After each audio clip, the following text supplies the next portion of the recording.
빌리언 18장 1절로 31절, 11절로 31절 말씀 한번 같이 교독하겠습니다. 석 달 후에 우리가 그 섬에서 겨울을 난 알렉산드의 배를 타고 떠나니 그 배의 머리 장식은 디오스쿠로라. 수라보나에 내고 사흘을 있다가 거기서 들러서서 레기온에 이르러 하루를 지낸 후 남풍이 일어나므로 이튿날 보디올에 이르러 거기서 형제들을 만나 그들의 정을 받아 이래를 함께 머무니라. 그래서 우리는 이와 같이 로마로 가니라. 그것 형제들이 우리 소식을 듣고 비광장과 트레이스 타베르네까지 마들어 오니 바울이 그들을 보고 하나님께 감사하고 담대한 마음을 얻으니라. 우리가 로마에 들어가니 바울에게는 자기를 지키는 한 군인과 함께 따로 있게 허락하더라.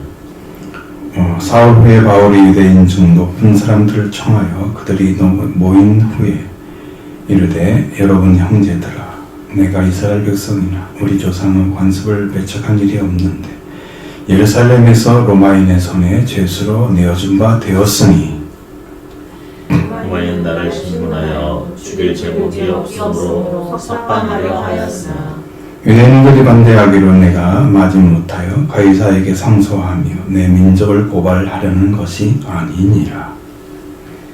이러므로 너희를 보고 함께 이야기하려고 청하였으니 이스라엘의 소망으로 말미암아 내가 이 제사들의 대인과 되는다.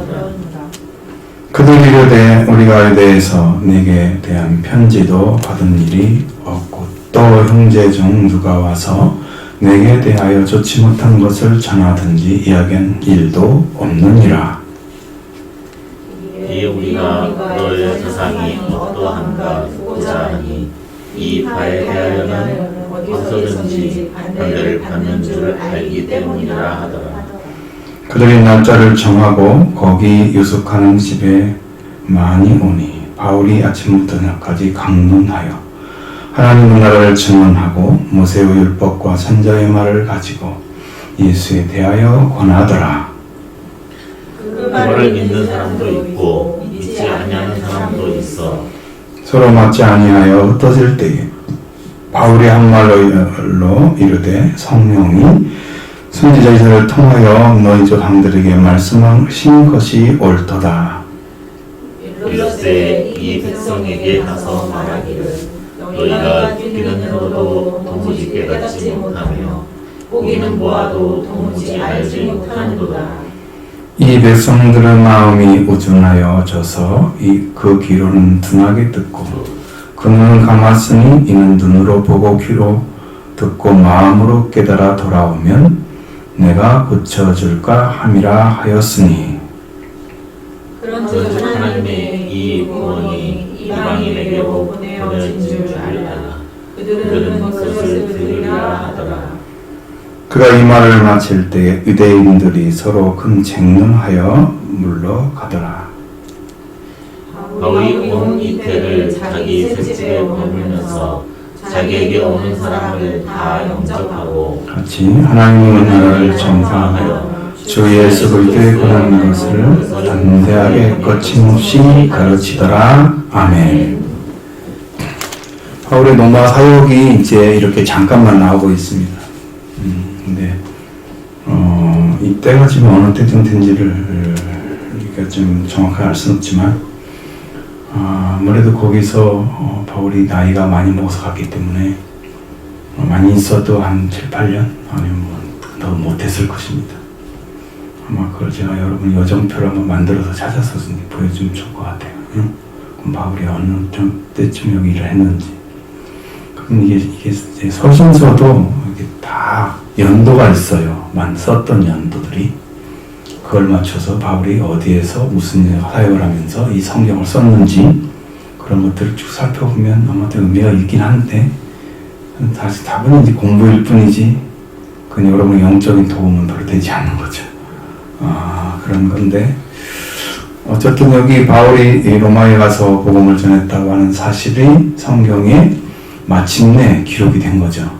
마지막에 기록이 되어져 있어서 여러분이 이제 로마에 도착한 모습을 11절부터 15절의 말씀까지 보였잖아요.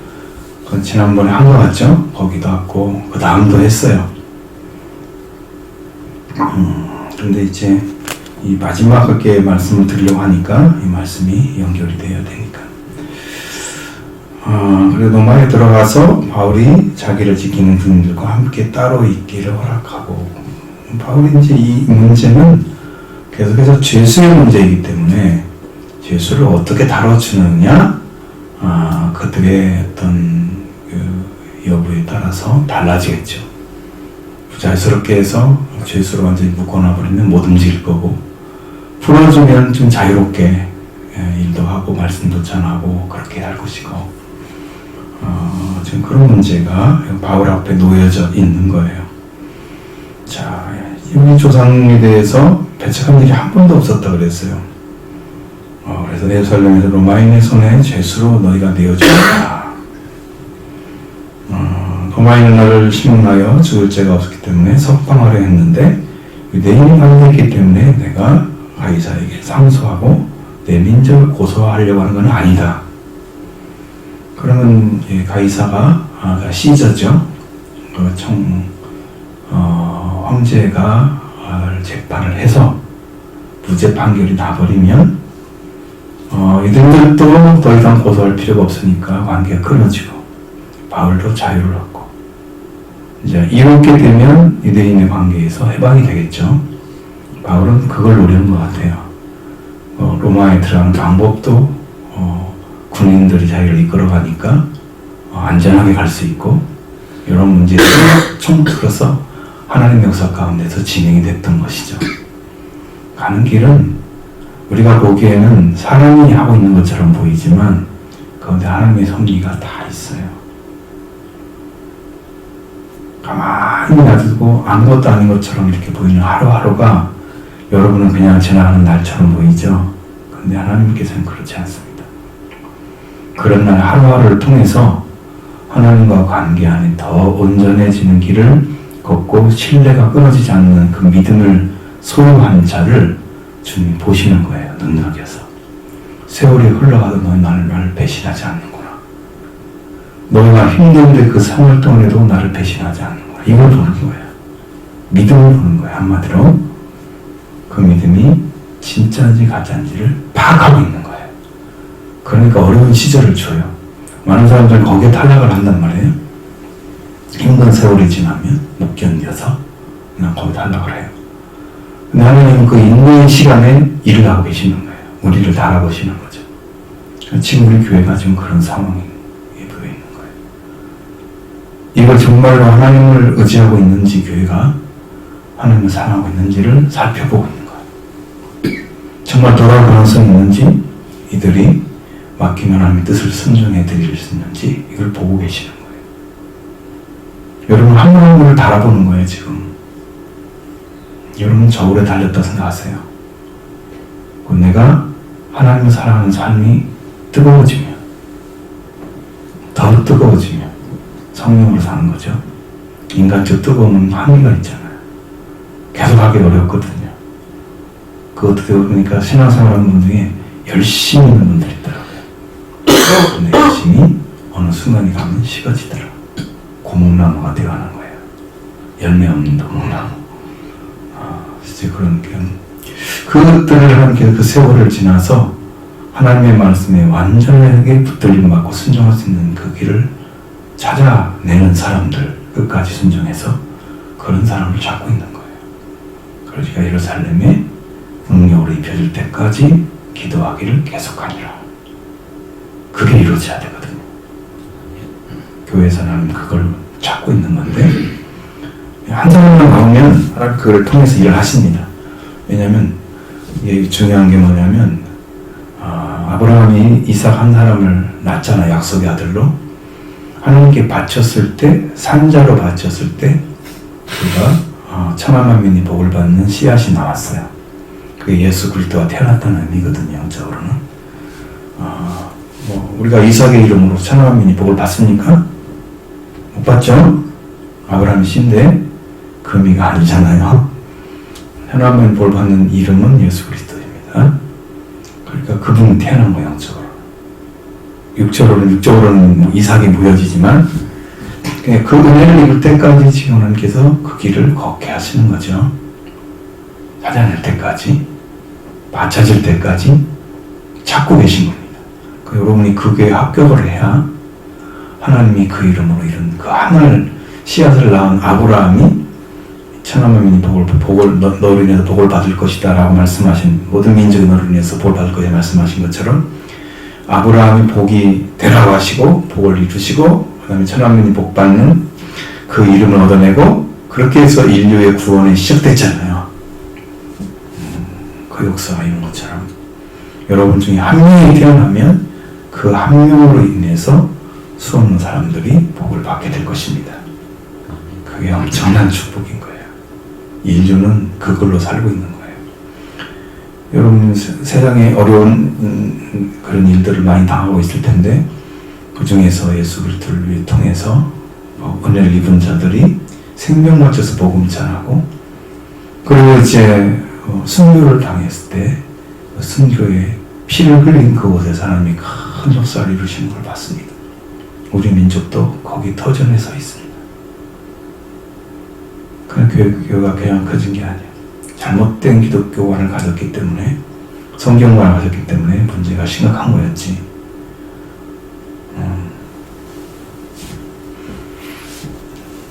사람들을 끌어 모이는 방식으로 세상의 복을 강조를 해서 변질시켜 놓은 것 때문에 문제가 되었지.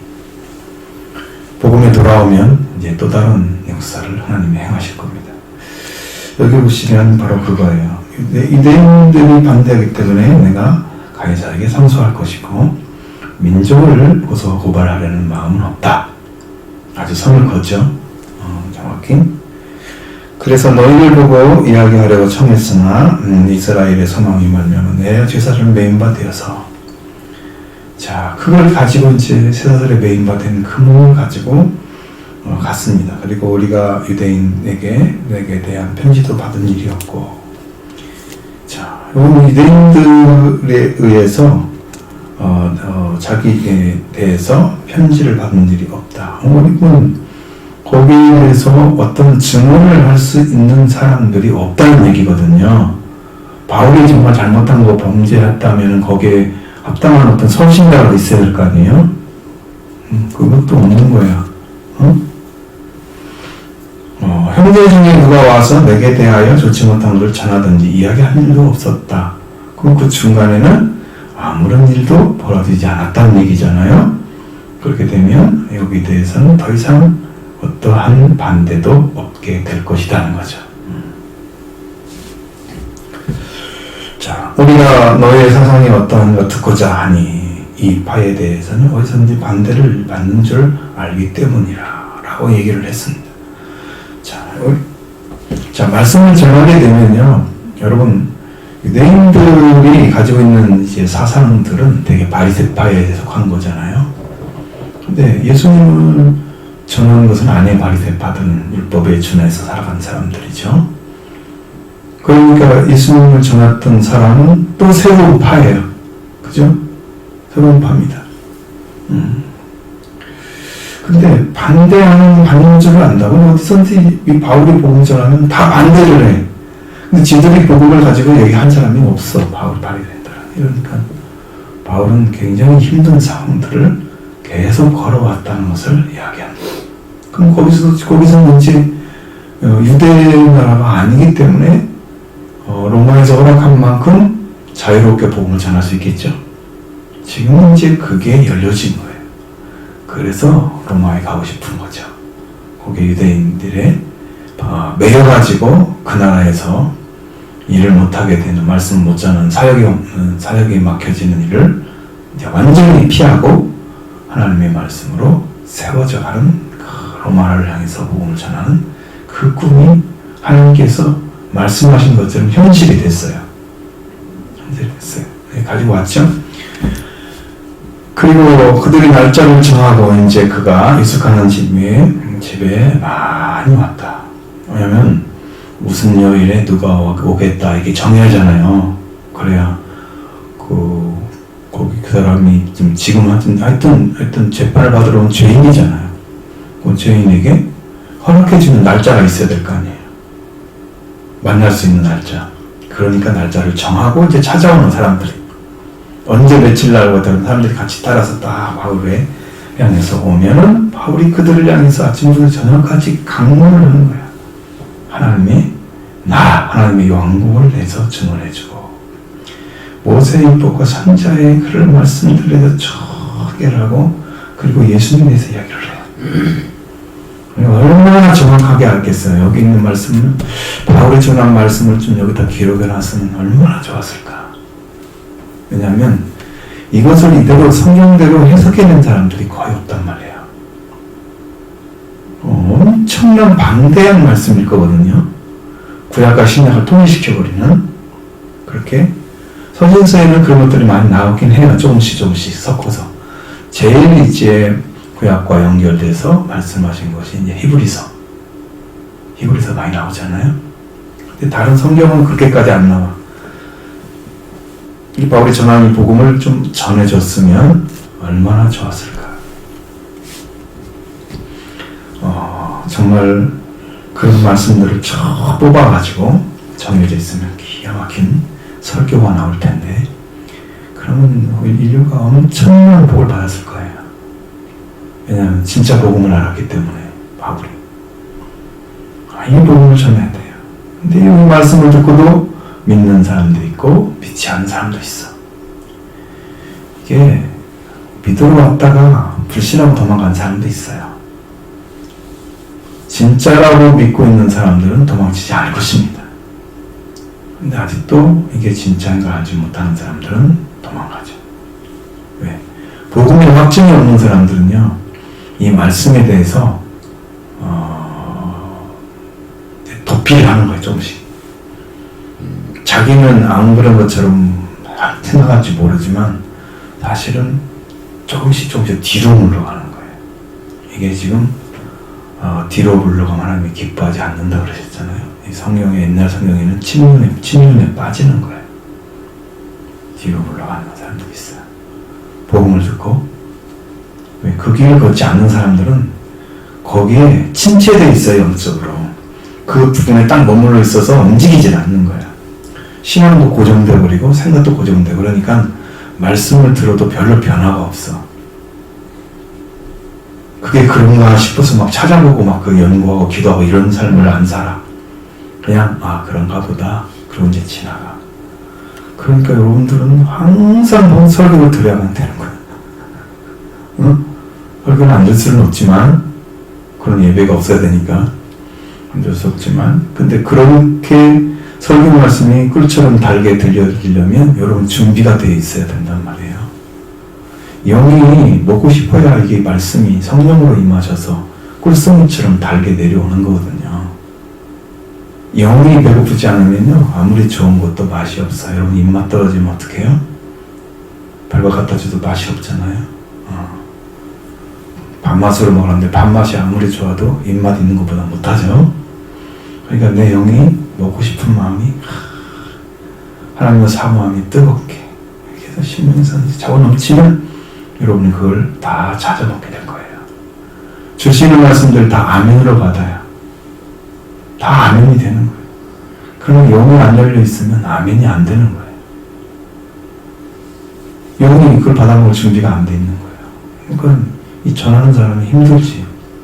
왜냐면 이 말씀도 안 받는 사람한테 먹으라고 상을 차려놓고 먹이는데 이게 그건지 모르고 안 먹으면, 거부하면 얼마나 힘들겠어요. 그러니까 영이 깨어있지 않으면 이런 일이 벌어져요. 여러분도 잠자는 사람한테 밥 먹일 수 있어요? 최소한 깨어서 30분 지나야 위가 살잖아요. 위가 깨어나잖아요.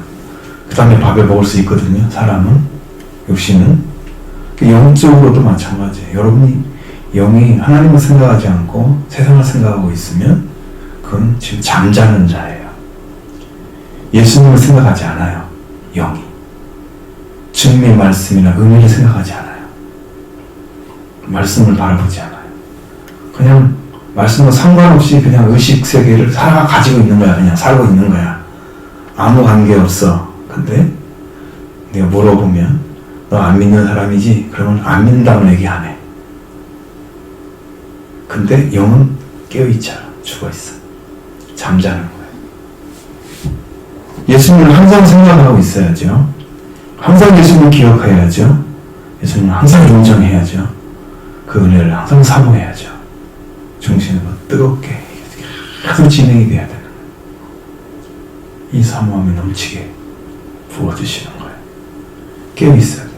이 말씀을 듣고서도 믿는 사람이 있고 믿지 않는 사람이 있어. 바울이 아무리 말씀을 잘 전해도 그 말씀을 듣고 믿었으면 그에게 그분이 말씀이 열려서 그의 심령이 속죄와 부활의 은혜로 들어갈 건데 그 은혜를 받고 성령 만자를 갈 건데 이 길을 걸어가지 않는 거예요. 듣고도 그냥 확 지나가버리는, 불신해버리는. 이게 부정적인 생각이 가득 차 있는 것은 뭐냐면 여러분의 생각이 어렸을 때부터 여러분의 부정적인 것에 더 많이 노출된 사람들은 부정적인 생각을 많이 가지고 있어요.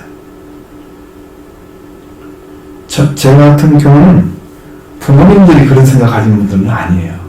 제가 어릴 때 딱 돌이켜보면. 근데 이제 저는 비판하는 의식이 굉장히 강했어요.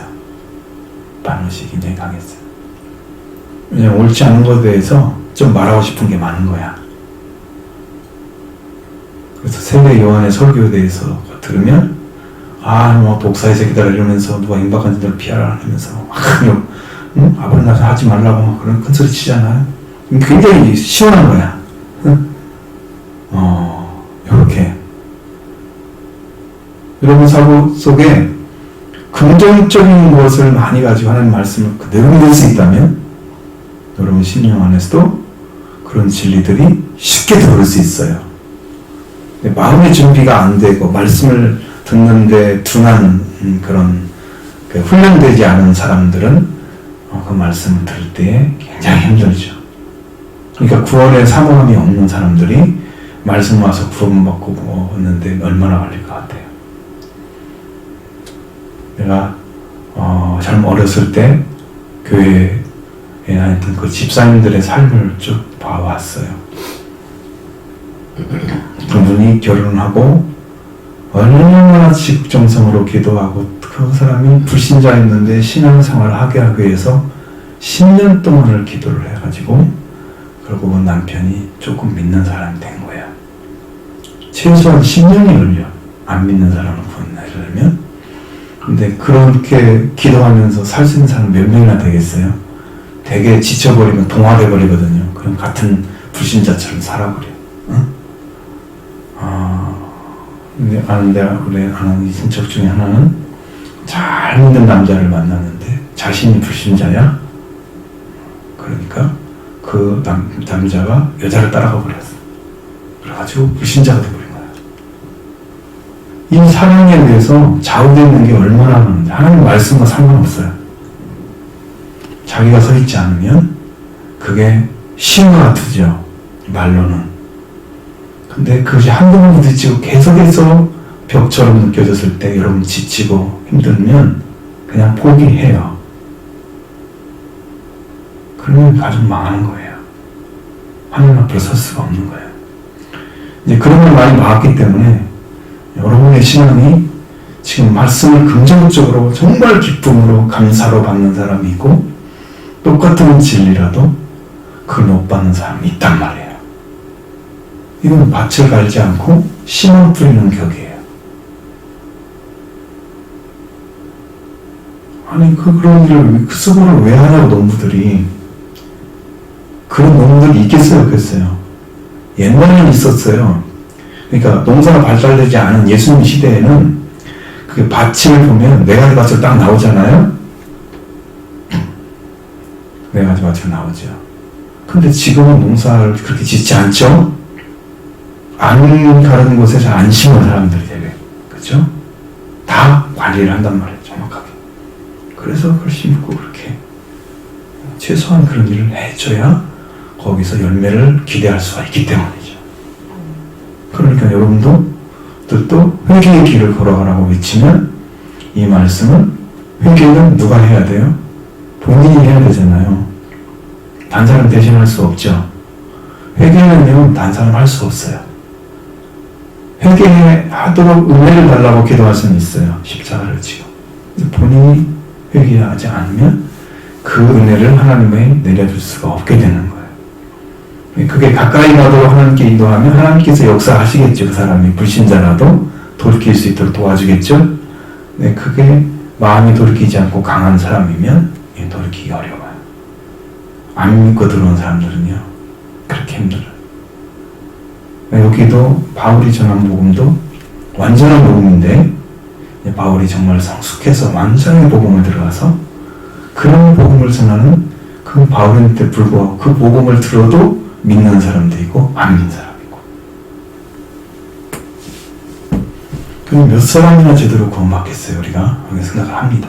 여러분들이 정말로 구원받기를 원하신다면 밭을 가셔야 됩니다. 회개하시면 회개가 밭가는 일입니다.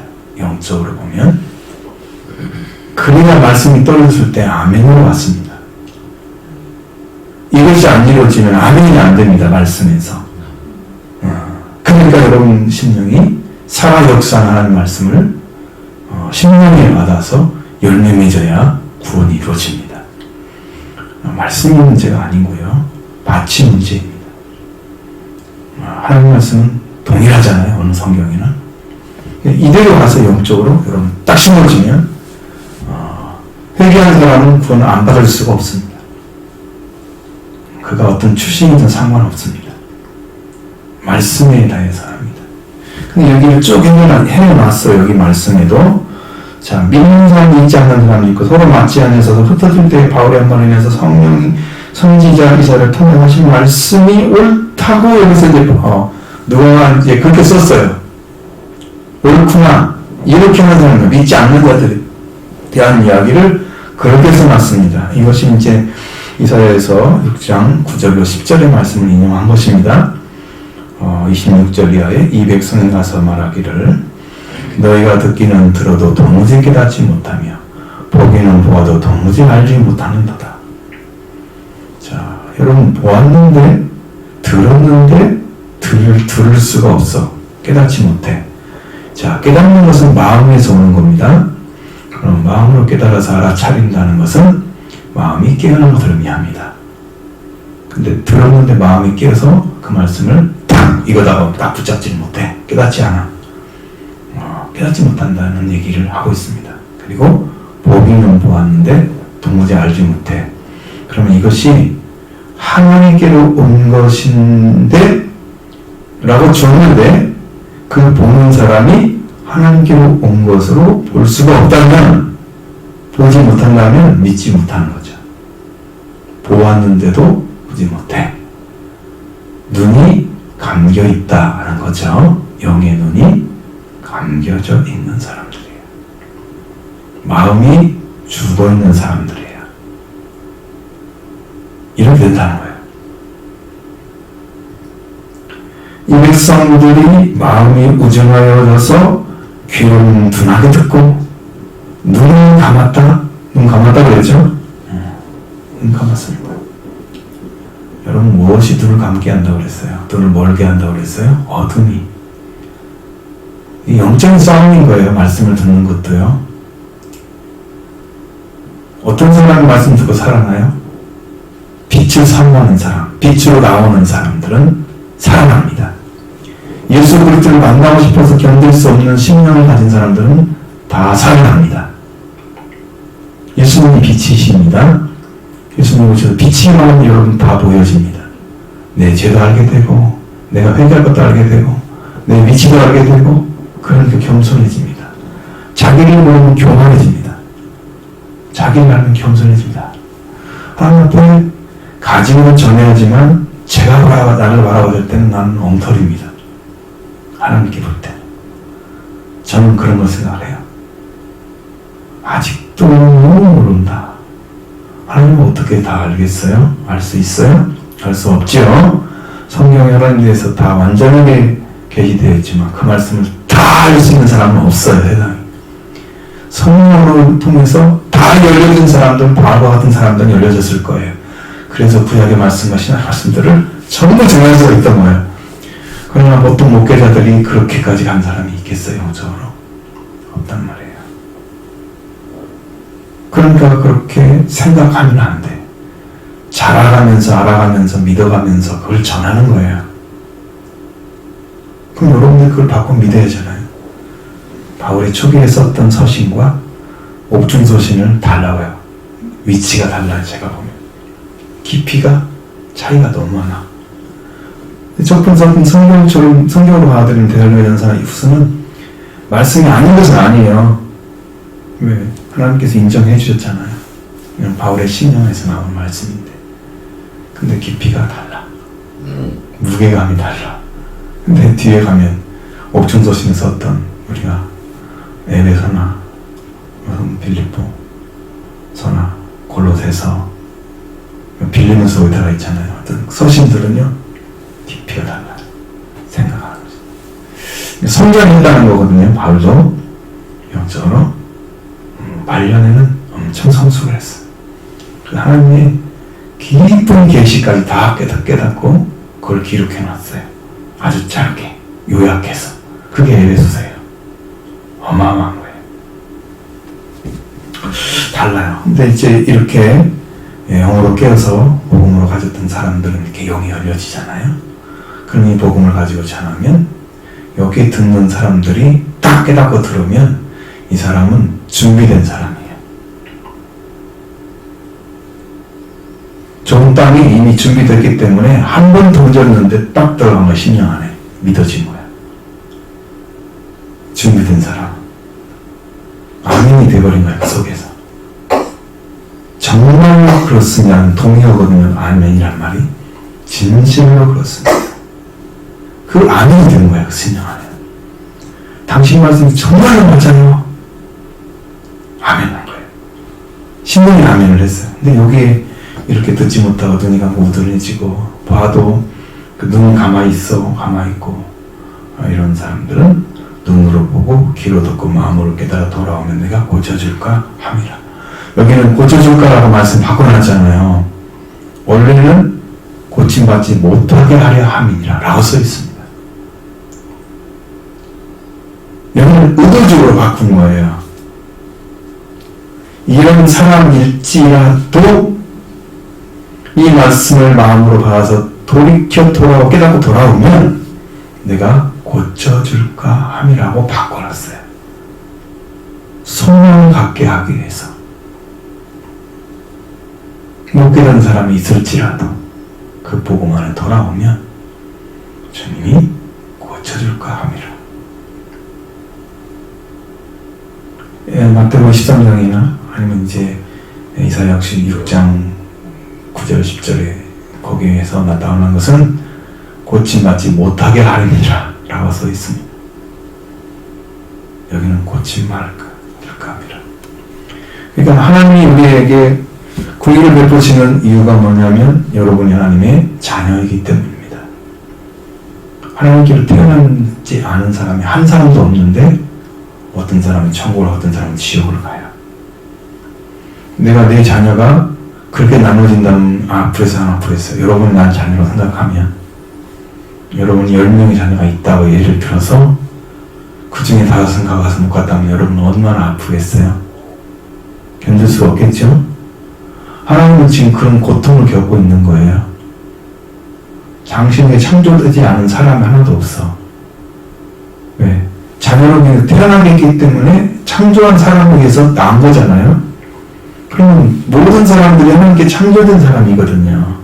태어난 사람 모두가. 나누는 방식으로 그걸 계속 이어준 거죠. 생명이 이어준 거죠.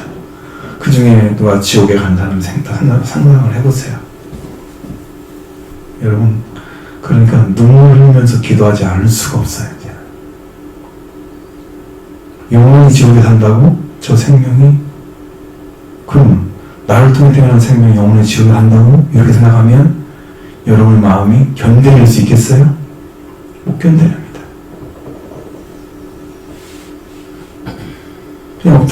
가슴이 아파가지고.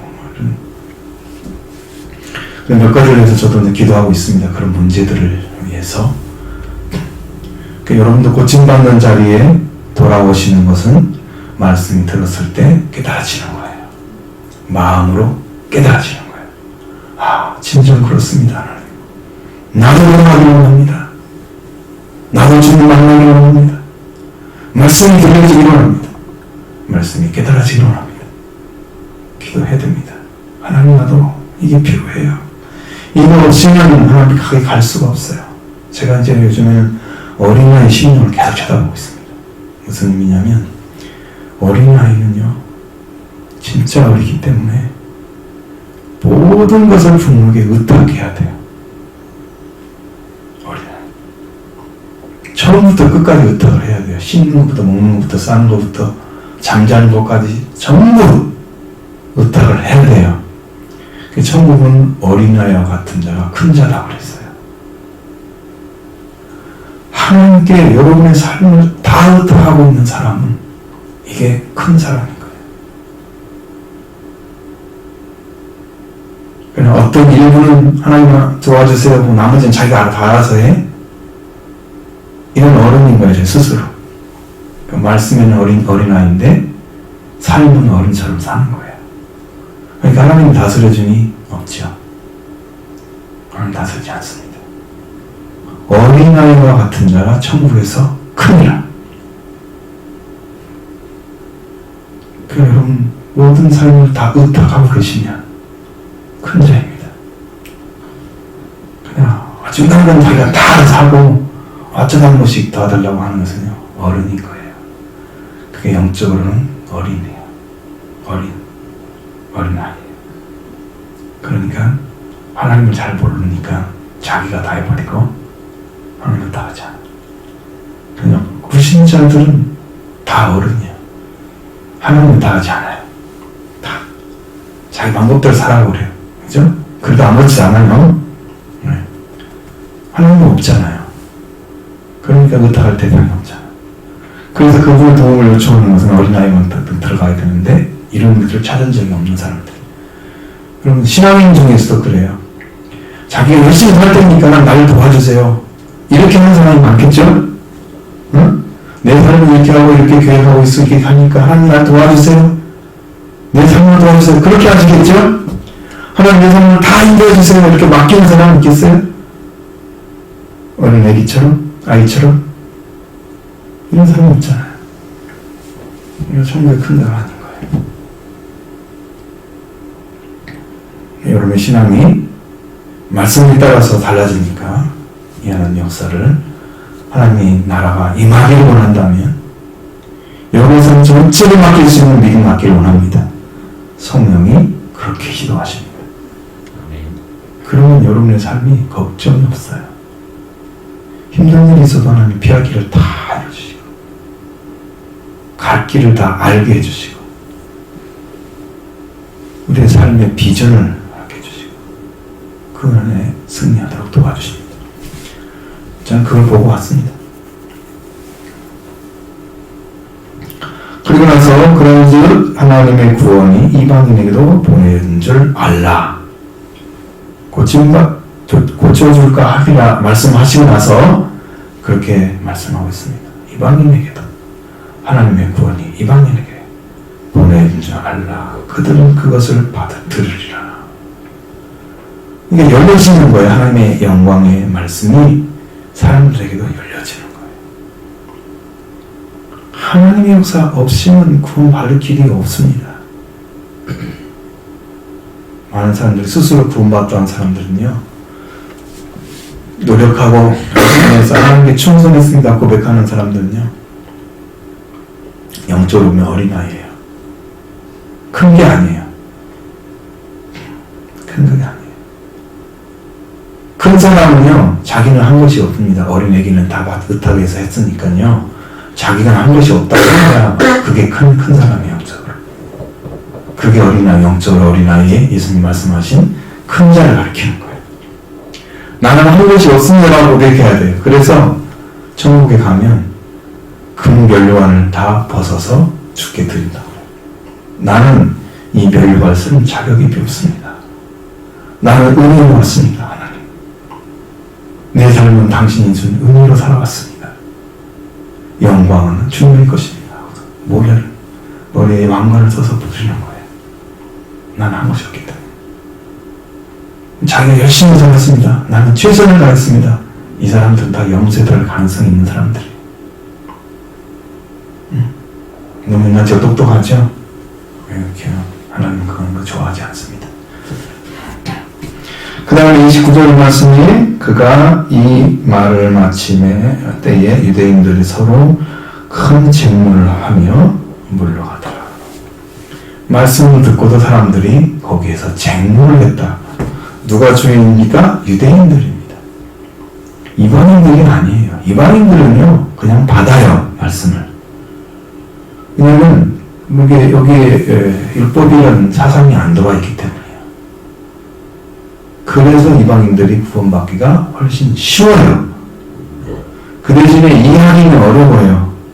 왜냐하면 유대인 나라의 그 역사를 좀 이해를 해야 되고 타락에 대해서 이야기해야 되고 그걸 어떻게 왜 구원하려고 하는데 약속의 말씀도 다 있는데 어떻게 왔는지에 대해서 알려고 하면 또 그걸 이해를 해야 하잖아요. 받아들이려면 공부가 필요하잖아요. 왜 구원받아야 되는지.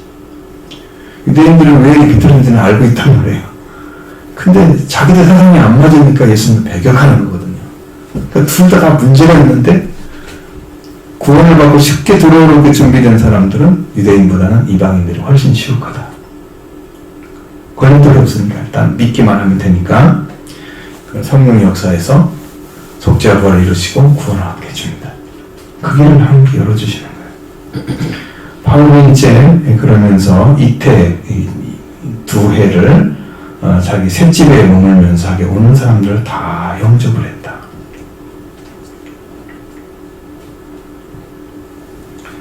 그 하나님 나라를 전파하며 주 예수 그리스도에 관한 모든 것을 단단하게 거침없이 가르치더라.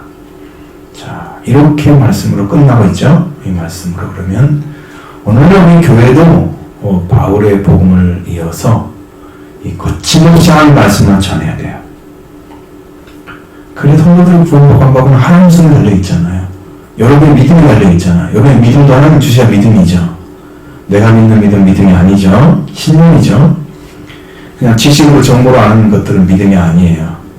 내가 처음 깨달은 것으로 그걸 붙잡고 있는 것은 믿음이 아니에요. 믿음은 주님 자신이 믿음입니다. 예수님이 오시면 믿음이 되고 예수님이 없으면 믿음이 없습니다. 내가 믿음이 아닌 거예요. 믿음은 선물인 거죠. 구원이 선물인 것처럼. 선물을 받으시기 바랍니다. 가까운 사람에게 선물을 주잖아요. 먼 사람에게 선물 안 주죠. 가까운 사람. 주님께 가까이 온 사람, 회개한 사람에게 선물을 주는 거예요. 선물 받으셔서.